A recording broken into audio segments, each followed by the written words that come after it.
このね、これ先ほどね、これ刺したんですけどね、秋だけど、北海道は秋だけどやるんですけどね、これは金狼梅って言うんだけど、こんなのもでかい鉢に入ったのね、ナタで巻き割るようにしてね、バッタバタ切ってこうやって植えたんですよ。これ2ヶ月ぐらい前かな。それでこういうふうにこう綺麗に吹いてきたでしょ、で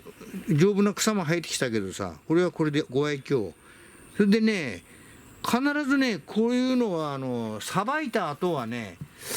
ナタで切ろうがね、ハサミで切ろうが何にしようがね、きちっと切り戻ししておいて鉢に植えたらね、必ずこういうある程度湿気があって、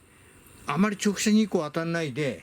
いつも湿り気のあるとこがいいんだよね。だけど我々は商売だからさ、そういう仕掛けにしてあるけど、なるほど。だからちょっと荒療治たまに忙しいからバタバタやるんだけど、大体うまくいってんだよね。それはこういう建物とかさ、設備があるからでね、腕とか技術ばっかりでないんだよね。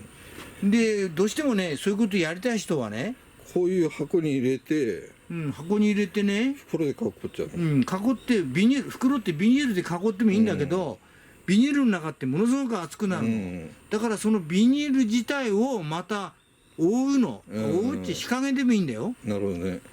密閉させたら少し風通す。そうどっか一箇所ちょっと2箇所ぐらい開けといて、中の熱さを抜くの、だけど直射日光当たらんように上にね、ちょっと 50% ぐらいの寒冷車でもかけておけば、中熱くならないから。なるほど。それでもなるからね、ちゃんとビニールの上取って、でいつもビニールがしっとり濡れてるようなね、湿り気に与えて、中の温度は高くしないの、そしたら私のとこと同じ環境、なるほど。誰でもできるよ、そういうふうにやろうと思えば。そうだよね。みんな何やってもいいけど、その後の管理が悪いから。その後のみんなに教えてあげてるけどね、おおむねうまくいってるよ。みんなね、庭に植えて大きくなったやつがね、捨てがたいっていう人がね、また鉢に入れたい人いるの。そういう人はね、聞きに行くんだ。だからそうやんなさいっていうのさ。それである程度根がしっかりするまで風当てないで、そして直射日光当てないで置けばね、庭にあった木を鉢に突っ込んでね、まさかりで根っこをバツバツ切ってもね、きれいに切り戻しするの。ボロボロにハサミでなくてナタで切ったやつをね、シャニムに鉢に入れたらダメだよ。ちゃんと切れるハサミで一回切り戻しして、なるほどね。そしてこういう環境なんか普通ないんだから、やっぱりさっき言ったように薄暗くて涼しくて湿気があって、なるほど。いつも言ってるように霧のマシューコ、はい。あれさ、いや、霧のマシューコより霧のカレリアのいいよ。そういうとこに置くとこういうのがね、なるほどね。これはもう100%ついてます、全部根っこが。でこれは時期がいい時やったとは限らないんですよね。これ真夏の暑い時も今頃もやってますけどね、これ全部根っこついてんの。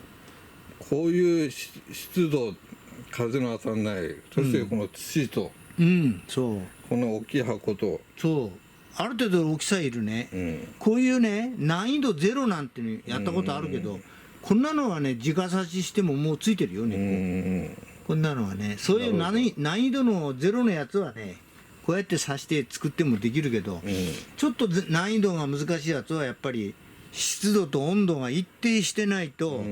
根つかないの、でそれにはちょっと大きくすると入れ物だよ。そうするといつも一定してるでしょ。そうするとね、意外と難しいものでもつきやすいよ。ホームセンターにもあったよ、挿し木セットって。いや、それでもいいんだよ、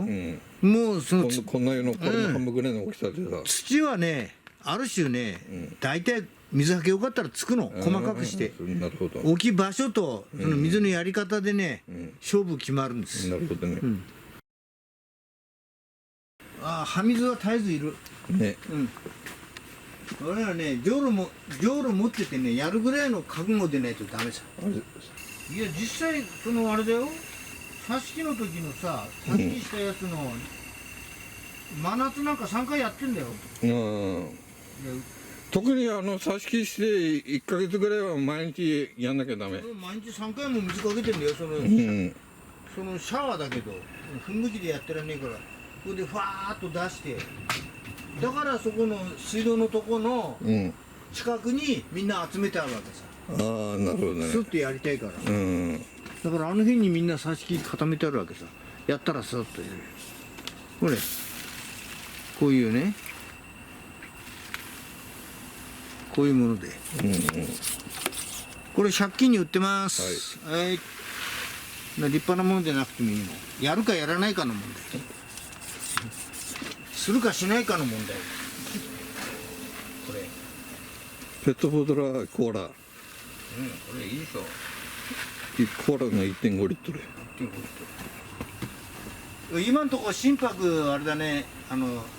分腎枯れたのないね。ああ全部うまくいってるね。目ちょっと上がってきてるね今んとこ。分腎心拍